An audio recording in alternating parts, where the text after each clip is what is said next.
In 1907, Britain and France embraced Russia. They used honey, in a triple alliance, Britain, France and Russia. And the honey that they used to trap Russia was that if we win the war that's coming with the Ottoman Empire, you will get Constantinople, which is what Russia wants. But they promised Russia one thing through the front door, and they took it back through the back door, like what they did to the Arabs. These are people with PhDs in deception. If they tell you that the sun is shining, don't believe them. Go outside and look up in the sky, see whether the sun is shining. When the Russian army had fought in the First World War and had suffered the most losses, the brunt of the kill were Russians. And they were now winning the war. And the Ottoman Empire was collapsing. And the Russian army is only an arm's length away from Constantinople. They don't want Russia to get Constantinople. No. So what did they do? Russian Jews organized and executed the Bolshevik Revolution, which overthrew the Russian monarchy. They killed the Tsar and the whole family, overthrew the government, and took Russia out of the war. So the Russian army had to stop in its tracks and could not go to Constantinople. In other words, the Russian Jews stabbed Russia in the back. They did more than that. They brought communism. Communism is not Russian. These dum-dums don't understand that. Communism was created to destroy Russia. Why don't these dum-dums understand it? Communism is not Russian. Communism was created to destroy Russia, to destroy the Russian Orthodox Church. So they brought communism in the Soviet Union. And for the next 60, 70 years, this Zionist-created entity called the Soviet Union waged war on religion, waged war on the Russian Orthodox Church, killed the priests, closed down the monasteries and churches and so on. 60, 70 years. And then, when the appropriate time came and Israel came into being, it is this same Soviet Union which opened the doors for millions of Russian Jews to now migrate to Israel. If you go to Israel today, you might believe you're in Russia. So many people speaking Russian. These are the Russian Jews. And then the Soviet Union, 6 years after Israel came into being, did something strange and mysterious. Crimea is Russian territory. Crimea is a part of Russia. The Soviet Union decided to give Crimea as a gift to Ukraine. Why did they do that? The historians don't tell you. So let Imran tell you. They gave Crimea to Ukraine in order to stab Russia in the back one more time. Because if Russia loses Crimea, it will enhance Israel's security. The Russian Navy is based in Crimea, and there's a straight line from Crimea to Constantinople. To get out of the Black Sea and to get into the Mediterranean Sea, you got to pass through the Bosphorus.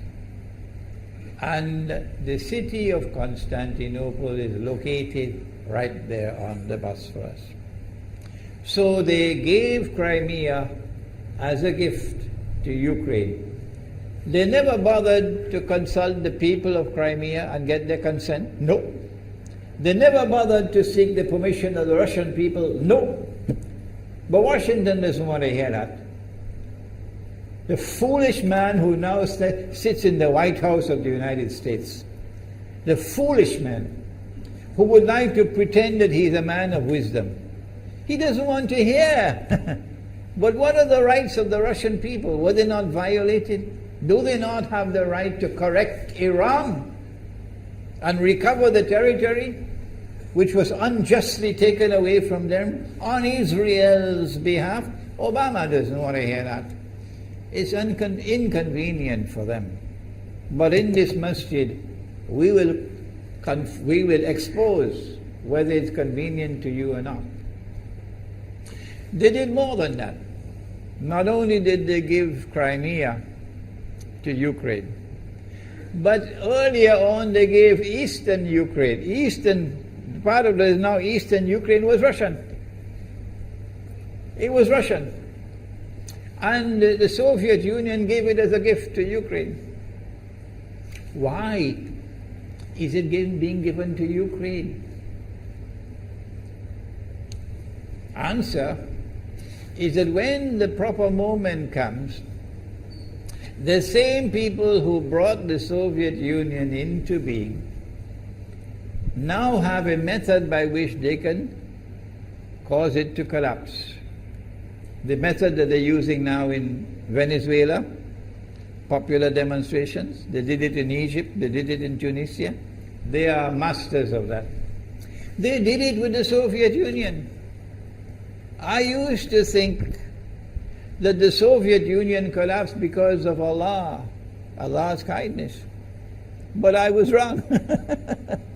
No, it was the Zionists who brought down the Soviet Union because they didn't need it anymore. Like tomorrow they wouldn't need you anymore, Saudi Arabia. And they wouldn't need you anymore, Islamabad. When will you understand that? They'll just throw you to the dogs. You served them long enough. So they brought down the Soviet Union. Why? So that Ukraine might emerge as an independent state. That's danger for Russia. They prepared the way. And now Ukraine emerges as an independent state. So the rope is around Russia's neck now. And from that day, when the Soviet Union collapsed, until yesterday, the relationship between Russia and Ukraine was always problematic. But the people of Ukraine still had the good sense and wisdom to appoint a government that was pro-Russian. The Zionists decided it's time for us to use our, the street demonstrations. And last October, November, December, the world witnessed Caracas all over again.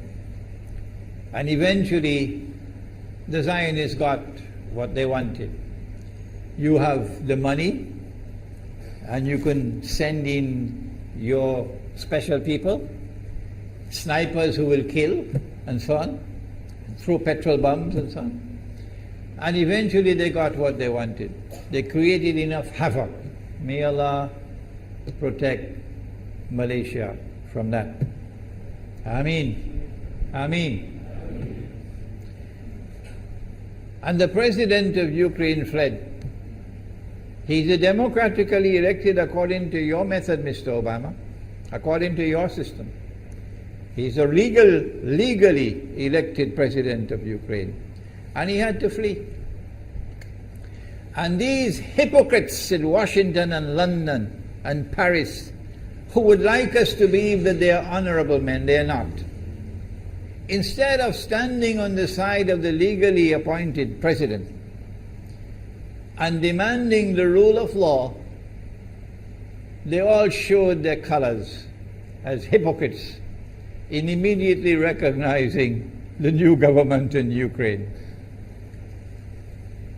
The new government in Ukraine is anti-Russian.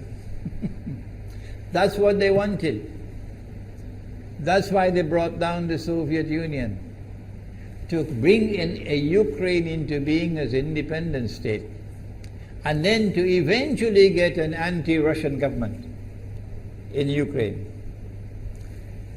If by Allah's kindness Putin had not intervened and been so spectacularly successful, this is what the plan would have been. The new government in Ukraine would have joined NATO, and Russia could not stop it.